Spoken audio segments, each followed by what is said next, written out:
broader framework of the Society of Creative Anachronism, the Society for Creative Anachronism, the SCA, because our founder, Sebastian, which is why we are called I Sebastiani, meaning those who are of Sebastian or Sebastian's people, felt that this would be a great art form to start to look at as a period art form from 16th century Italy.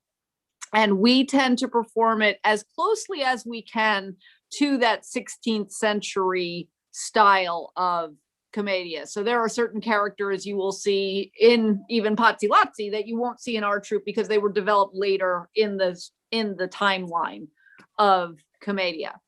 But we've been around the block a few times.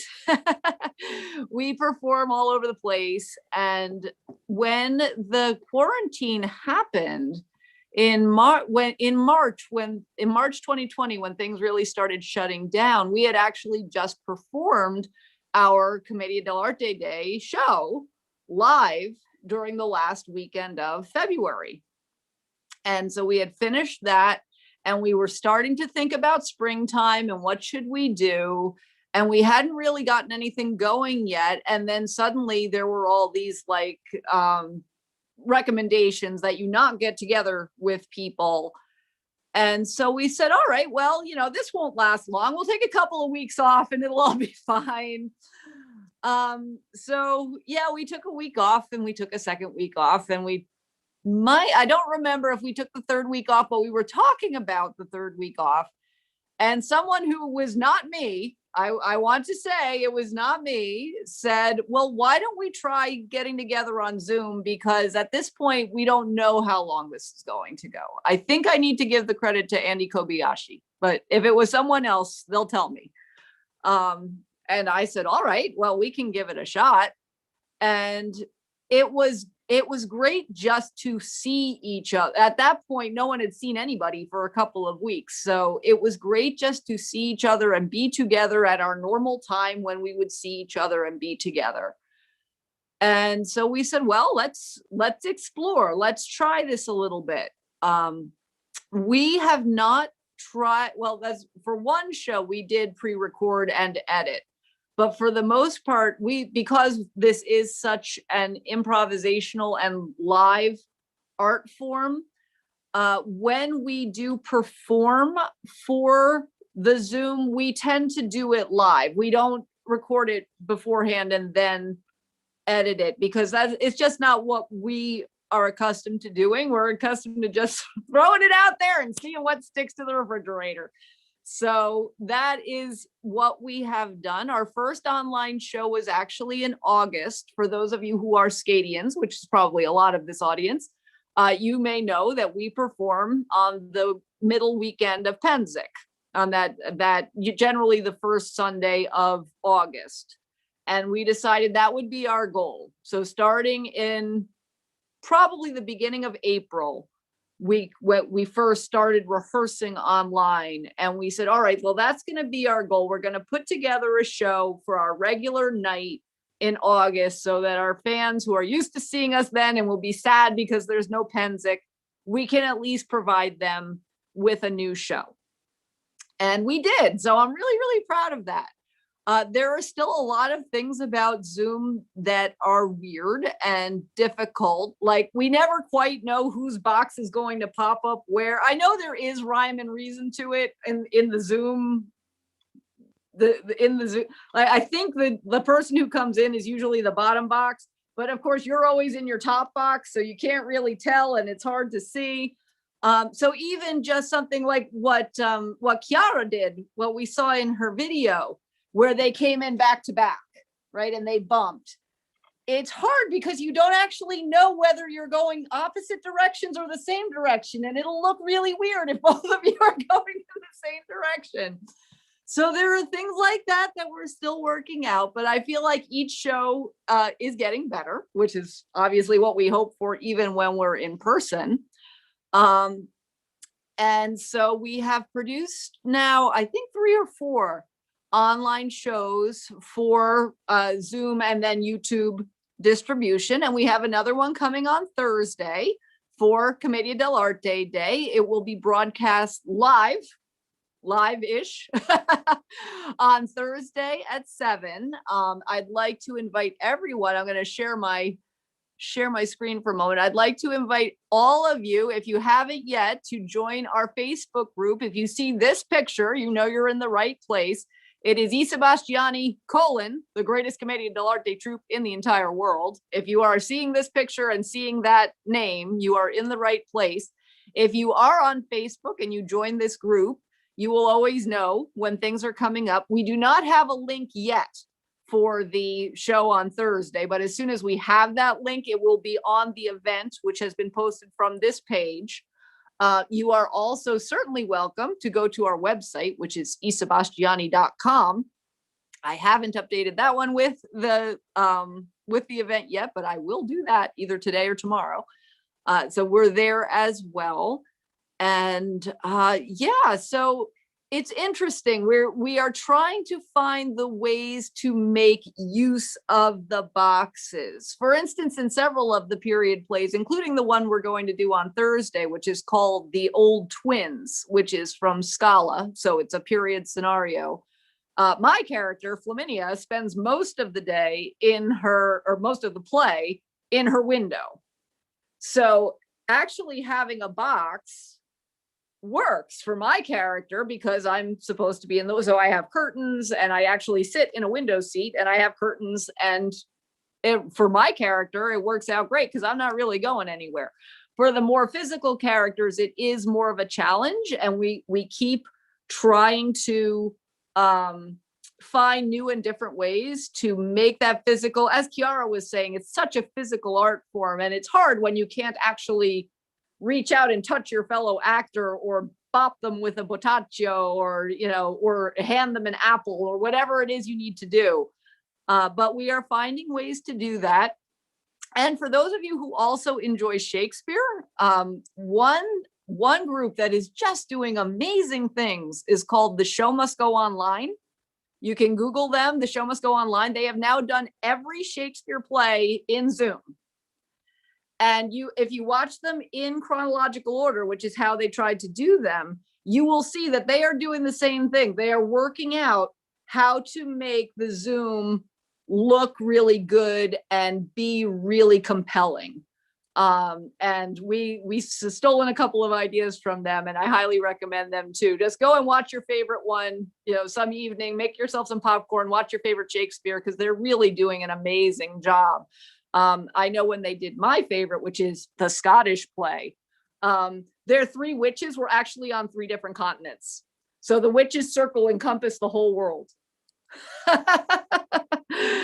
So that's really cool. Do you want me to keep talking, or you want to show the video? Well, actually, yeah.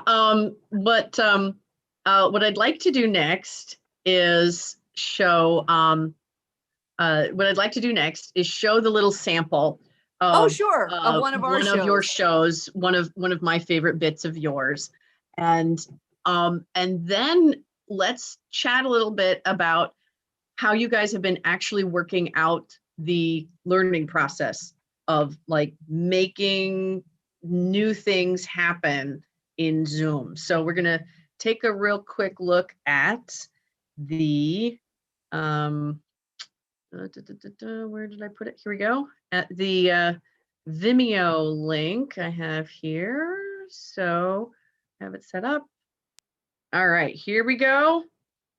Scala Day 3, Isabella's Fortune, with you as the Buratino's wife. Naughty, naughty, naughty Buratino's wife. Yes. Naughty girl. Oh, Dottore! yes, Oh, yes. Hello. Dottore! Good afternoon. It's so lovely to see you. I was planning to come by in a little while. Were you? Yes. Because je m'appelle very angry. Why? Je m'appelle very furious that you were bestowing such attention on some French tart who just showed up in town. Well, you should know that the local dishes are far more nourishing and delicious than anything you can get out of town and out of season. And Dottore, should you wish to retain your normal spot on my schedule on Friday of course. evenings, Yes. you will need to make it up to me because now I am hurt. Oh, I wasn't. Martino's wife?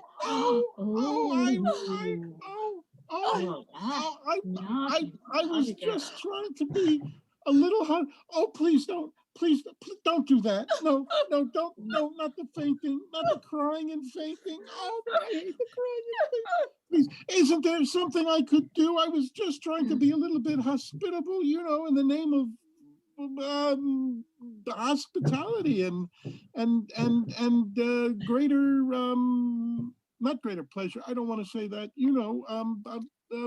but greater pleasure, Father. What are you doing with this married woman? Of course not. I was just trying. I'll find a way to make it up to you, my dear. Please. Well, I suppose I can give you another chance. Of course. Assuming your gifts are adequate. Perhaps some nice olive oil. Hello, Flavio. Oh, olive oil. Oh, olive oil and I go way back.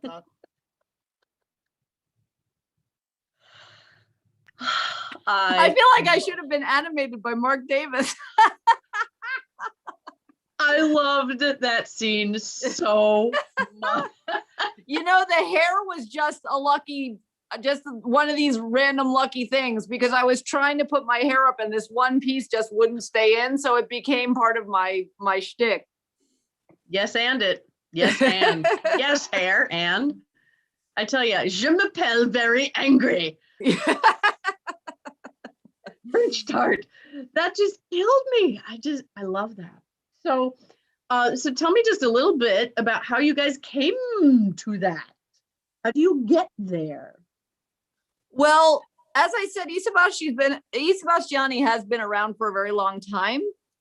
And most of us in the cast have been playing together for a very long time. So that helps a lot. When you kind of understand how different people are going to take their takes on the character and what you can fling out there and what's going to happen, it makes it easier because even with the little bit of Zoom delay, I feel like our timing is pretty good. Because we are used to working together, even with that little bit of delay you get from one computer screen to the other, I feel like our timing is still pretty solid. That was when we did the Shakespeare piece with you, Lara, and Carl and I did the Petruchio and Caterina wooing scene, right? That's a piece that you have to pick up those cues. And to make that work on Zoom, I feel like the reason we make that work is because we just have this long history together. And happily, the people who have come to us fairly recently, like Gary, who was playing Dottore in that scene, have somehow they got thrown into the deep end of the pool, but God love them. They are swimming like crazy and they have really, they are staying afloat. Thank goodness, because we love them and we want them to stay. So there is the kind of history that we can fall back on. And we are used to that. As I said, we're not pre-recording, right? That's a recording of us doing the show live. And that's, if you were at Penzic and took a recording of us and brought it home to show your friends, it would be just like that. It would be what we were doing in the moment. We wouldn't go and say, oh, well, wait, don't show that to your friends. We're going to edit it and make it better. It just is what it is. And sometimes it works and sometimes, frankly, it doesn't. And that's okay, too. Sometimes the jokes are clunkers and you just move on. Live theater recreation online. Absolutely.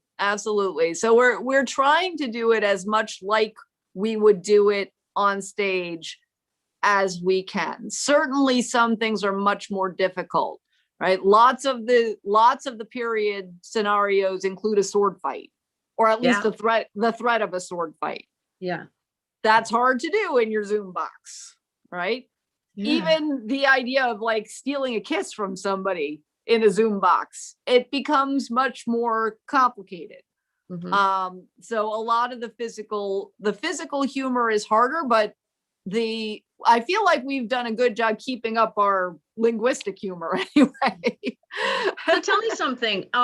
Do you have any examples of workarounds that you have integrated into your shows? Yes. We did a show recently in which the bad guy is tricked into giving Arlecchino his shoes, his beautiful shoes. So in the one Zoom box is the bad guy taking off his shoes. I'm going to take off my slipper that I'm wearing now, right? And the two actors each went into their closets and found the pairs of shoes that looked the most alike. So the bad guy can pass my poor slipper. It's all worn out. I love these slippers. The bad guy can pass the shoe over their camera. And then the recipient reaches up, has it behind their camera, has their version, and pulls it down.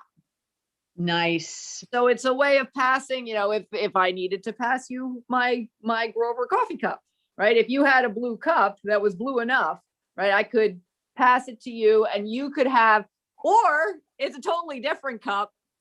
And that's funny too, right? And so I can pass you my Grover cup and you come back with the gorgeous mosaic cup. Oh, look at that.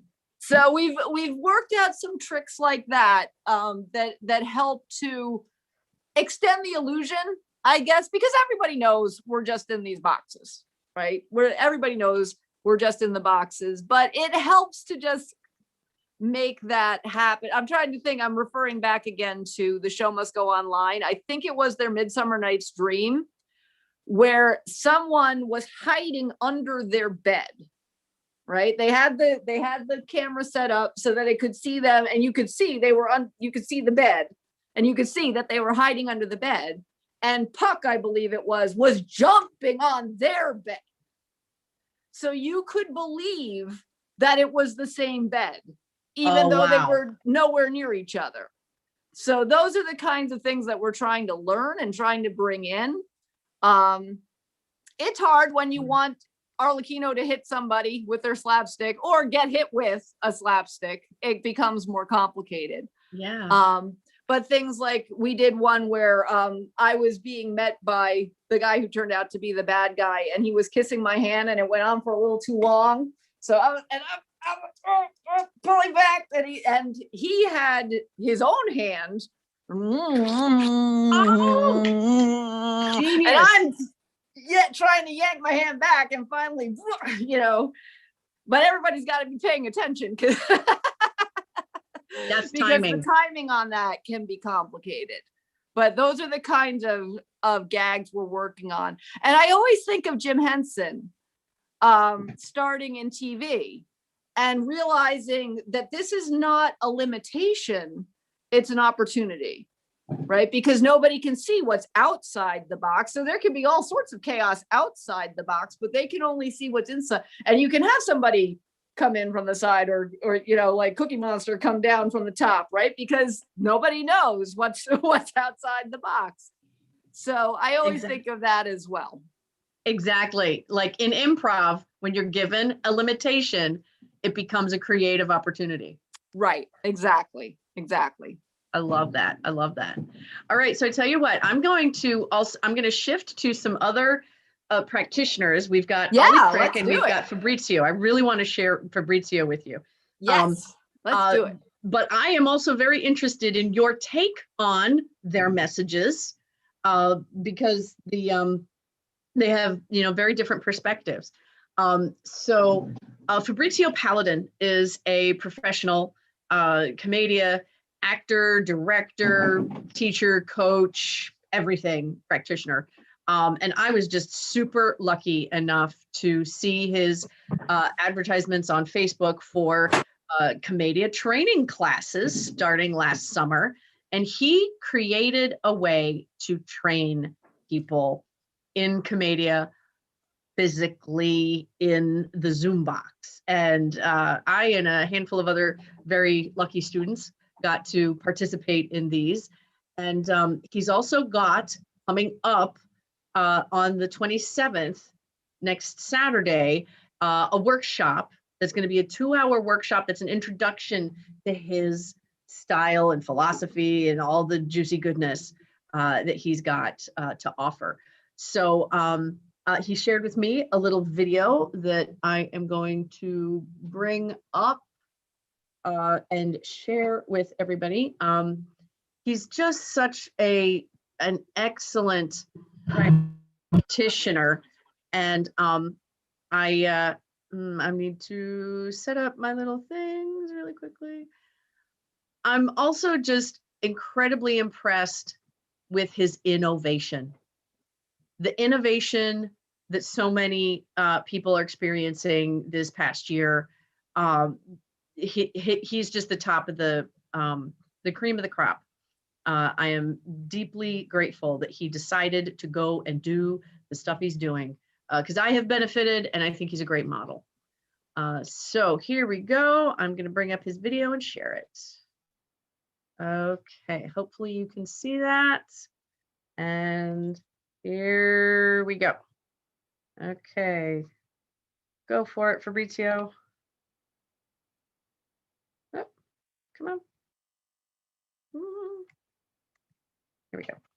Hello everybody, it's Fabrizio Pardin here from Italy, and I'm a director, teacher and actor of Commedia dell'Arte, and thank you very much, Lara, my sweet Lara, to invite me. So, what was happening from the last 8 March? I was very relaxed in reality because of the job, because anyway I'm used to keep some times for me, for study, for writing, for taking my time to fill up my body and brain with ideas. And then I wanted to do something physical, so I started to take one passion that I have, and it's building mask. And now I show you where in the night of 8 March I was going to keep myself alive, and I was making some direct online in Facebook of me making mask, and now I show you the place. Come with me. Adesso c'è un po' di confusione qua dentro perché è da un po' che non mi metto a fare. Ow! There is a little bit of confusion here inside because it's sometimes that I'm not doing masks, but here you see this is my wood matrix, and that's the result. And I was working on this table and also spending my time rehearsing some hat tricks that I really love.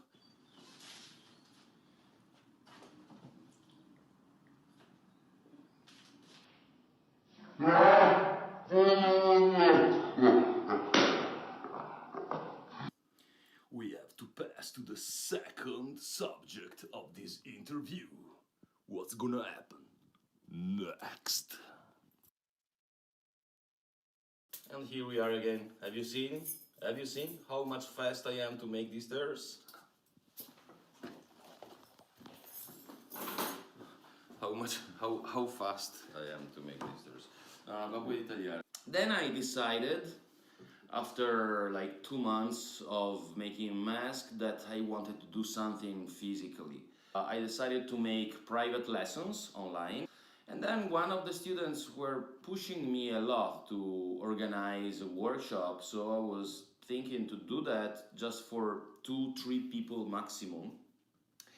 And it was real successful, and Lara knows a lot about that because she were there. I had to change my mind for how to put in in a matrix what I'm doing, you know, like to put a new frame. It's impossible to go over like 8 hours like I'm used to do that when I do live. So I was closing the time like 2 hours, 2 hours and a half, 3 hours maximum, and not too much people. And then some other people were asking me for a workshop online, different organization, not my company.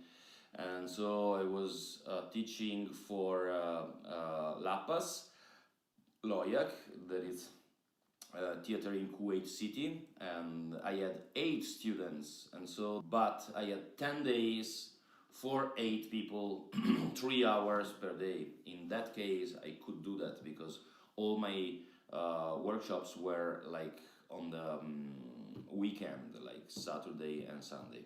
I had to swim in that new sea. And in reality, what was going on is it was for me to explore a new way to transfer concepts that are physical, to transfer it to the students. And in that case, all my studies, theoretical studies, philosophical studies, all the disciplines related that I have studied in the university were the real salvation for my teaching, because I could explore also with the minds of actors that sometimes you don't do it so much when you do it live, because live you can perform and so everything comes out, and you have the evidence of what is happening. Sometimes with video the problem is this, you know, the distance between people, some technical problem of course also. Stanislavski, Grotowski, the studies of the crew, Barba, Coupeau, Artaud, that was giving me the exact instrument to keep on with the research of the theater with the students in a way that was not sacrificed, like it could be in the mind of a person that says, well, that's online. How can you do that?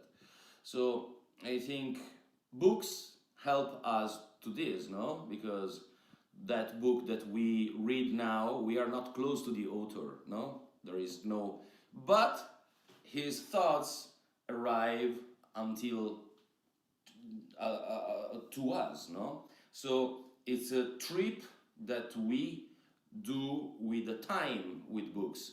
Okay, and with the net we make a trip with the distance, but we are always far, but in some way we communicate. Okay, I hope that was inspiring or funny for somebody. I don't know if all this made sense, but this is the best that I can do without a Google Translate on my brain that immediately. If you wanna try the method online with me, on the 27th of February, inside the celebration of the World Day of Commedia dell'Arte, there is an interactive online workshop directly from a very nice theater here close to my house, Teatro Binotto, and it will be there from 3 to 5 Italian time, so for you in America will be from 9 to 11. And I will explore with you in detail the philosophy of the method, and if you want to join, you will have a taste, and then we will have a longer workshop in March.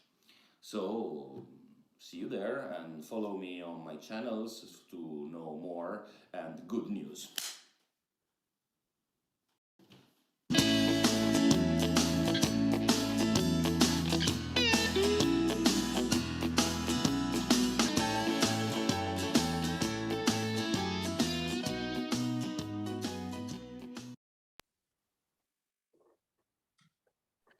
I love this guy. That was marvelous. One thing, what he said, that he needed to swim in the strange sea. I feel like that's where we're all at.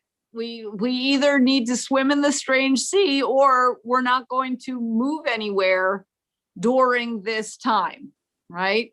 And we'd like to keep moving, we'd like to keep growing, we'd like to keep innovating. I was struck by how much what he said went back to what Chiara said about trying to teach physical things in a screen and not being able to say, oh no, move your arm a little like that. You're right. You're not there like a yoga teacher, right? I've taken some yoga online during this time, and it's difficult because you don't have the teacher like, oh, just push your hip in just a little bit, because they can't really see, right, what you're doing.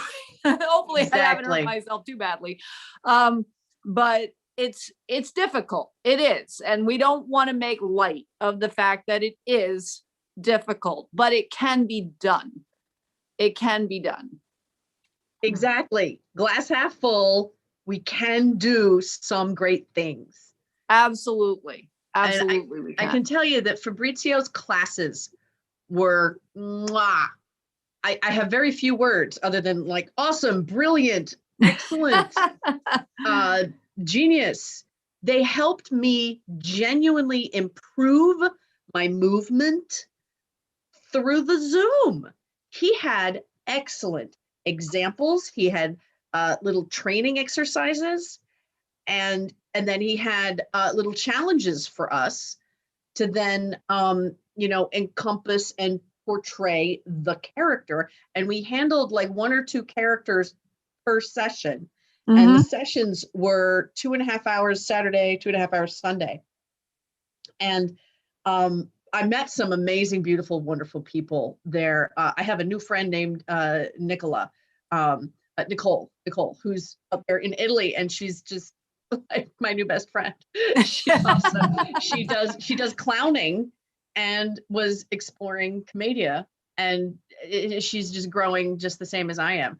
So the way that Fabrizio was able to transfer his teaching into the Zoom box was genius to me, and I feel like I benefited so much from it. And so I also really, really hope everybody, hears that he's got a little mini workshop, a little 2-hour thing. Hi, Preston. Live. Maybe a fan in the background. The Fabrizio's Saturday workshop for 2 hours is a taste of what he does. And then he's going to offer later in March a longer workshop that's like 5 days, with a few hours every day, like a deeper dive. So I encourage anybody who possibly can go take his workshop on Saturday. And it said it was our time, East Coast time. It's 9 a.m. to 11 a.m. Yes, ma'am. Okay. Yep, that is it. So that is a cool thing. Now there's one other video I want to share, and that's from Ollie Crick. Yay, our friend Ollie. Ollie's so awesome. So here we go. He has a message for us to stay enthused. I just need to get the little buttons to work correctly. And I need to share the correct thing. Okay. And here we go. Ollie Crick. Here we go. All right, let's see if I can make this happen correctly. Here we go, Ollie Crick. Hello, Laura. This is Ollie Crick, speaking to you for International Commedia dell'Arte Day. And the question you asked me was, how on earth do we keep Commedia dell'Arte going during lockdown? Well, just here are a few of my thoughts. One of the most interesting things for me about Commedia dell'Arte is that it is a combination of actual performance, which has its own set of guidelines, and historical or contemporary research in how it was done and why things are funny. So although we can't get on with plenty of live performance, we can keep our research minds bubbling over. And there are, compared to when I started getting interested in Commedia, a hell of a lot of books on Commedia. My current pile next to me needing reading, this has just come out. Commedia dell'arte, its structure and tradition. Antonio Fava in conversation with John Rudlin. Nice little cute Routledge one. Read that. This is very interesting. And a very old book that's come out, which I particularly like, by an old American academic called Jackson L. Cope, called Dramaturgy of the Demonic, Studies in Anti-Generic Theatre from Rosanti to Grimaldi. And there's an Edward Gordon Craig Arlecchino's mask stuck on the front of that one. So that's quite good. Sorry, my book piles are so large that whenever you move one, a whole pile other falls over. What was the cultural context that Commedia dell'arte grew up in? Well, you keep having to refresh yourself. So I've got Heretics and Heroes, How Renaissance Artists and Reformation Priests Created Our World, by an Irish writer called Thomas Cahill. That's come recommended. Because Commedia dell'arte happened on the continent and Shakespeare and his mates happened in England, then there is a very strong relationship in the material aspect of performance, as in there were no inside lights. All of them were performing within the Renaissance using more or less the same cultural, historical cultural influences. So reading more about the actual conditions of performance in Elizabethan times and the mechanics of a playwright's work is, again, feeding more information. This came recommended. It's very good. Stanley Wells, Shakespeare and Company, in which they talk about Marlowe, Dekker, Johnson, Middleton, Fletcher, and other players, less interesting people. This came out a few years ago. Got a terrifying title: Semiotics and Pragmatics of Stage Improvisation, by Domenico Pietropalo, who runs a tight little Commedia research outfit all the way up there in Canada. It's about Commedia improvisation. Don't let the title fool you. And yeah, that's very interesting. So this is actually researching or putting a semiotician's point of view on how on earth they did manage to improvise there back in the day. What else is lying in the pile? Scenarios of the Commedia dell'arte. The first one by Flaminio Scala, translated by Salerno. It has a few, about 5 or 6 chronic translation mistakes in it, which I don't know what they are, but apparently there's there. And chronic mistakes is a technical term rather than a term of abuse. Pete Jordan's book, The Venetian Origins of the Commedia dell'arte, very interesting. Talks a lot about the way the aristocracy tried to keep control over Carnival, which is quite important because they realised that Carnival could be a source of political dissent and bad behaviour, so they would kind of sponsor it in a particular way in order to keep control of the mad peasants or whatever. Always worth reading. A Treatise on Acting from Memory and by Improvisation, 1699, by Andrea Perucci. Perucci was a Neapolitan lawyer, but we don't think any worse of him for that, and was writing possibly about 150 years after the golden age of Commedia improvisation, when the troops were happened. So there is a historical gap. But if you imagine that someone's writing about the way things were done in theatre about 50, 60 years ago, so he's got a knowledge of how it was done and is giving his aristocratic or reading public clues as to how the greats used to do it. So it's very much worth reading. Again, it's the premise that each actor carried with them their own text and suitable speeches that were available within their minds or within their Zibaldani, within their books of best material they kept very closely to themselves, and to use them as appropriate when live on stage. Research, so all of those should give you good dramaturgic clues as to how to do it, or just keep you enthusiastic. What else can you do to keep comedy going? Make masks. Okay, leather is a bit hard for some of us, but papier mâché is good. Papier mâché is good. A couple of years ago, I did a really good course with he's based in Denmark near the Commedia School. Denmark Commedia School, John Finbar Ryan.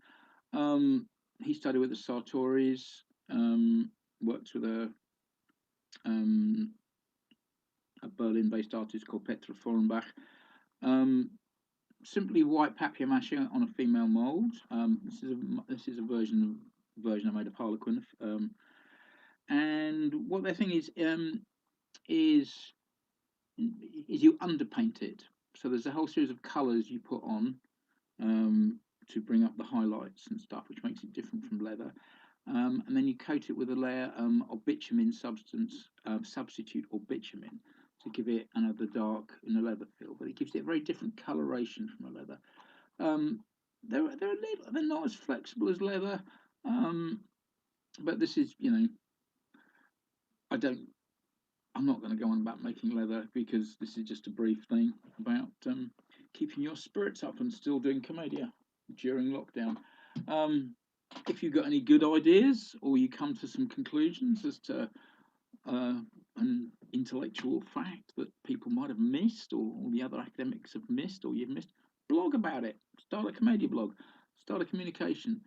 Talk to people. Well, this has been fantastic for me, the lockdown, in a way, because with all the actors and performers in commedia not out there performing, they're bored too, so they end up, chatting to you, to each other. So I started a little group that we met every 2 weeks online, which I'm not doing now because I'm busy with something else. And it was like ask me anything about commedia. So it became a whole series of conversations about commedia. And you don't have to be an expert or kind of be hierarchical about it. So this is commedia. It's a discussion. There is a historical fact, which are still disputed because of the mysteries and the past of history. Nothing can be certain. And we are interpreting it. Everybody is a reinventor of commedia who tries to get on stage and put it on. So it really is a question of how well you're doing it. So you can always feed your head with more information as to how to do it. But as long as you can think about it, these are not facts, these are things that can be interpreted and must be part of your dramaturgic method, which is the intellectual support for why you're on stage, and it gives you the information, to perform. So remember that if you're performing commedia rather than just being an academic about commedia, the information you're looking for is stuff that gives you clues as to how to do it and what to do. Yes, it's keep talking to people. Take acting classes, surprisingly enough. There's lots of acting online classes happening as a thing to do. You can never go wrong if you're a performing commedia by improving your acting. Watching a few commedia things online, what I became, especially on Zoom, what I became suddenly fascinated with was the stillness of the mask, and then actually the profile of the mask. So if you're doing lots and lots of little movements around here like this, it doesn't work. Your camera on your PC or your Mac is the eye of the audience, so you focus on that. Oh my lord! And then something's off stage. There it is. React. Give to the audience. Okay, and keep still and speak. So I guess it's carry on reading, carry on researching, make masks, blog about it, share, stay fit, do your physical isolations. If you want to be extreme, remember there's two kinds of training always in theatre. There's very specific training for the genre, so it's mask technique, but there's also keeping your body in good nick anyway, so that's just any degree of flexibility. So if anybody wants to give themselves some extreme challenges, look up Meyerhold's etudes on YouTube and just try and copy them. it's like extreme yoga as devised by expressionists. It's great stuff. I don't do it, by the way, so I'm just suggesting it's you to do. Well, maintain enthusiasm, I guess, is my sign off. Oh, and support other people. This is a fundraising T-shirt from the Tutzani Theatre Company, based in New York. So here we go. You know, say Commedia is good, and it's outdoor theatre. So excuse the yawn. Wish you all a very happy International Commedia Day, and stay enthusiastic, stay training, stay reading. Try and look for ABE books or support your local second-hand bookshops rather than putting more money in Jeff Bezos' pocket to send more satellites into space, which really we don't need. Health and happiness, comrades, and keep on producing viable, relevant, and local Commedia dell'arte.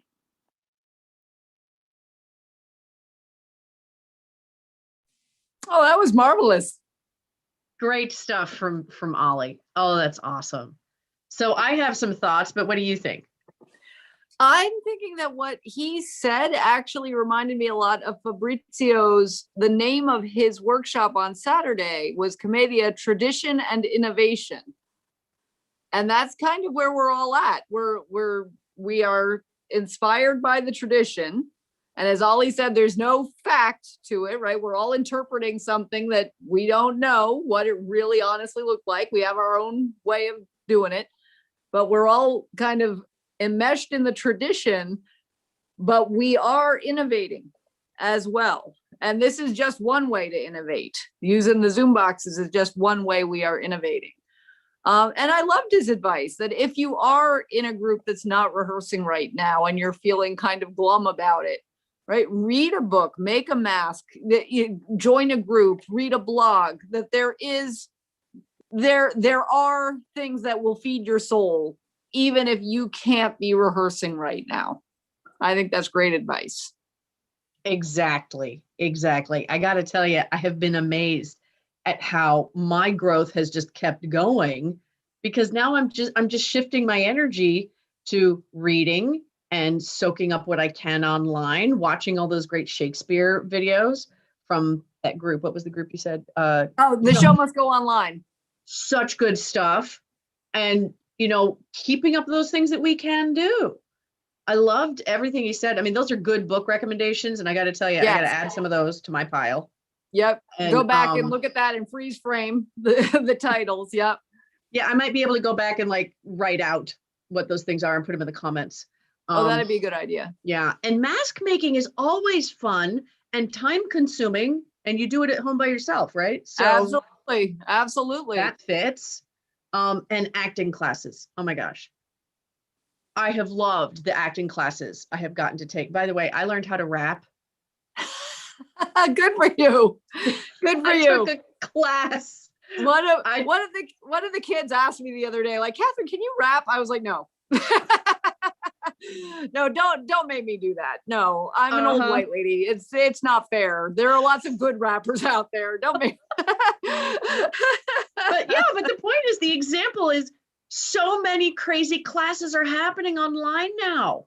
You can learn to rap even if you're a little white girl, and what you can expand your life into all sorts of cultural learning to soak up whatever's out there. So also there's here in my hometown, there is a group called Back to One Acting Studio. They've been producing acting classes that I don't have time to take, and I'm like, this is genius. Accents they're teaching. Oh, Dancing for actors. That's great. Building character as an improviser. Mm-hmm. So Back to One Acting Studios here is doing it. I just haven't had time to take any of their We classes. should put all of the different links we've mentioned in the comments so people can just click on them and go there. I will. I'll organize all of that. So there's that. And also improv practice. You can always get together with friends on Zoom and do that. Our good friends Egenisii over in Pittsburgh. Yep. They've been doing that. Good. And I have heard that that's the thing that they just keep doing. They keep getting together on Zoom and having improv play practice just to keep their energy going and keep their chops up. Good. And by the way, I just want to mention they also did a recorded show of Commedia using puppets.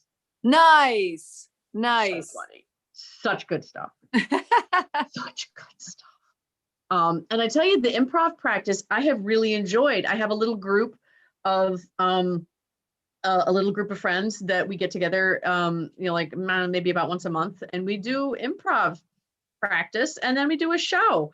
It's like a live streaming thing, and we promote fundraising links for good causes. Just to kind of like add a little aspect to it. So we keep our chops up on improv. Mm-hmm.